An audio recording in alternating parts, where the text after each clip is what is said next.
Fantasy football fans, soccer fans, it's time to get involved with the Sorare Football platform. And it's not because you just signed a deal to include Premier League players, although that's a pretty good reason. What it really comes down to is how easy the platform has become. Anyone can get started. The onboarding process is super easy, and I'm going to take you through it step by step in today's video.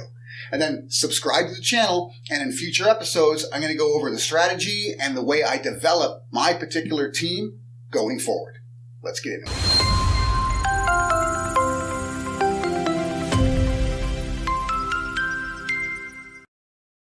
So once you've signed into Sorare Football, you're going to get your option of which league you want to begin with. And you've got the Premier League, Bundesliga, La Liga, Serie A, and the French League, right? Some of the biggest leagues in Europe to choose from.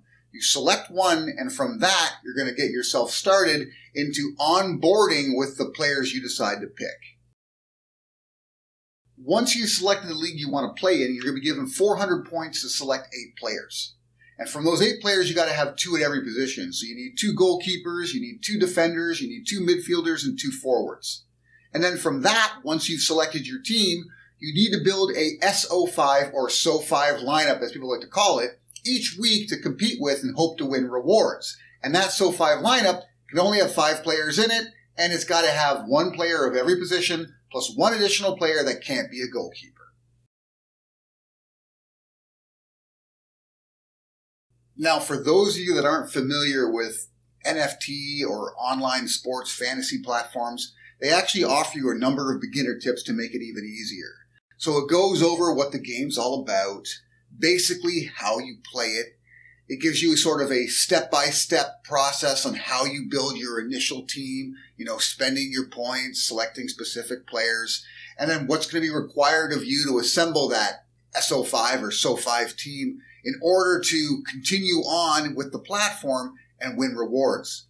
It also touches on, although very briefly, the scoring matrix and about how significant events that happen on the field can give you certain boosts to scoring, but really everything that happens on the field, every single thing, every pass, every tackle that's made is included in their scoring system for Sorare Football. So it's probably the most in-depth scoring system I have ever seen for any fantasy platform, and it's one of the reasons why I love it so much. I would suggest that you go into their facts and questions or their blog and look up the actual scoring matrix point by point so you can get a good feel for what really helps your players score the most points on this particular platform. And then once you've gone through all of that and you feel familiar and comfortable with it, you can then start going person by person, player by player, and selecting your team. And I'm going to go through why and how I selected my initial team on the platform next.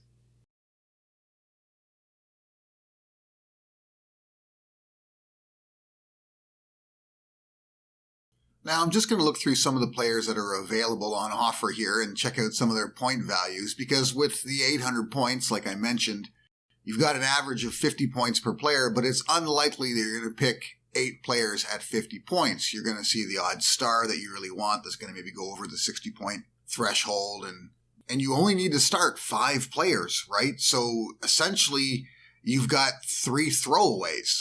So it's most probable that you're going to have 3 players maybe in around the 40-point minimum, because that's the lowest they'll go. Some of these players actually have an L15, which is their last 15-game average value below that officially.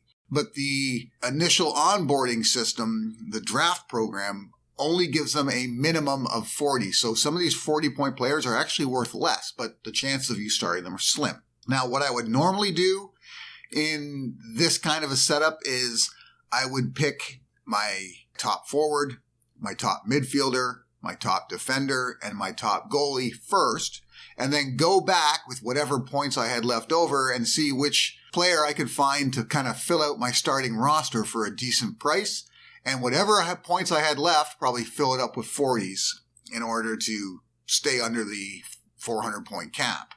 But for simplicity's sake, I'm just going to go player by player here and let you know which players kind of stood out to me and why I selected them. So it begins with Luis Diaz. Now, Diaz is currently injured, right? He's out for a few weeks. According to this, he should be due back in early March probably. But Luis Diaz is money. Okay, the fact that you're getting him at this price because of the injury is such an advantage. So I don't have to select him now. I could just leave him there, because what this platform allows you to do is swap players after each game week, where you can trade in one of the players that you have for whatever value they're currently at, and then select a new player with the points you have been given back because of trading in that original player. So I could target Luis Diaz later. And then another player I'm looking at here is also from Liverpool, and that's Mohamed Salah. Mohamed Salah is just awesome. Just awesome, right? He's one of the top players in the world. He's a true scorer, and scoring is one of the ways to obviously get big points in this game. Moving on over to the midfielders, there are a few guys here that kind of stand out to me, and there's some very great midfielders. You look at some of the numbers here, and there's some guys that are pretty expensive, but I don't want to spend too much money because we've got Phil Foden from Man City at such a good price. It's hard for me to pass up. It really is. I'm a Phil Foden fan. I also like targeting teams that I think are playing very well or have strong organization, are likely to do well in the season. So Newcastle is one of the teams I'm definitely targeting this season. They look fantastic. And Bruno Guimaraes just fits that mold. So I'm going to add him too. And between the two of them, that's a pretty good value for a couple of potentially starting midfielders.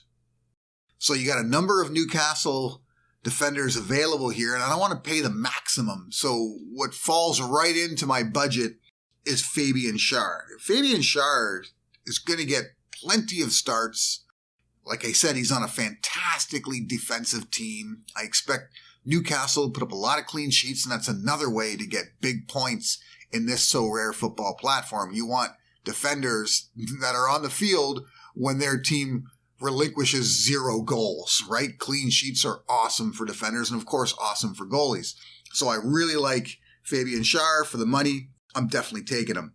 And then to go along with him, so originally Joel Matip kind of stood out to me, so I selected him. But here's where it shows you one of the limitations of building your roster. You can't have more than 2 players off any particular team. So you can't just, pick a bunch of guys from Man City or a bunch of guys from Manchester United and be like, I'm going with that. You can only have 2. So I reached my limit already with Liverpool here. So instead, I scratched Joel Matip, looked around for someone cheap, and I found Rayan Aït-Nouri instead from Wolverhampton, from the Wolves, right? So he fills it in. Again, I'm not going to start this guy. It's never going to happen. But it takes up that roster spot I need to begin with. And now we'll move on to goalies. And because you only get to start one goalie, you can't select a goalie as your bonus player. You want to make sure you have a good starting goalie.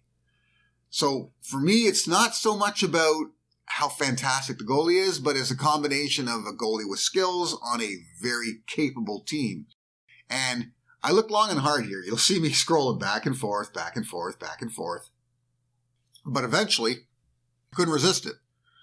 I couldn't resist selecting Nick Pope because he's on the most extravagant team in the Premier League, right? Man City is spending money like it's water. They just go ahead and buy anyone that's fantastic. So that team is stacked. And with such a stacked team in front of him, you got to expect Nick Pope's going to have a pretty easy time.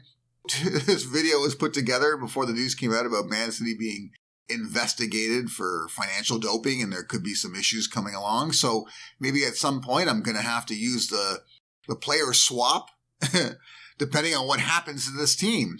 But for now, it was just too simple of a choice to pick Nick Pope. But then the problem is that puts me over the limit with Man City players, right? I've now selected 3 guys from Manchester City.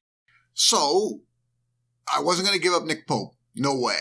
So I looked back and I got rid of one of the midfielders that was actually from Man City. And knowing that I'm going to have to select a guy there, and this will be my last pick, I quickly went and selected a very cheap goalkeeper I have no intention of starting, and then looked to finding myself a midfielder. And one of the teams that have sort of surprised this season, but just keeps getting better, is Brighton. So when I saw Solly March available from Brighton, I looked into the additional stats for him, and the one thing that stood out for me, and I'm pointing it out here, is that he starts all the time, right? The last 15 games, he's been a starter. he's on the field all the time. So this is someone that I can comfortably start in my SO5, my SO5 lineup, knowing that he's going to get playing time. So at that price, to me, again, no brainer. I selected him, and there's my team. That's my full roster. Now you've got your full roster of 8 players. It's just a matter of registering them for the next game week, for the SO5 tournament. So it's as simple as going through and putting your players in their positions. And it's pretty damn easy when you begin because most of your players are pretty much predetermined as to who's going to start. I put in my best goalie, my best defender, my best midfielder, my best forward. And then it's whoever you have left over that you feel best about, right? So, I mean, for instance, Solly Murch is an easy choice because we already know he plays 100% of the games. But you could go with someone else if you feel like they've got a better matchup. You lock it in, and you're ready. From this point on, it's just a matter of how well does your team do, and are you going to win any rewards? And if you do, you get opportunities to move up into higher level tournaments against better players, where maybe a little more strategy is involved, and you will evolve with the platform. But the beauty is you can just play at this base level for as long as you want with zero investment. It costs you absolutely nothing, and hope to win your way into some valuable NFTs. That's Sorare Football.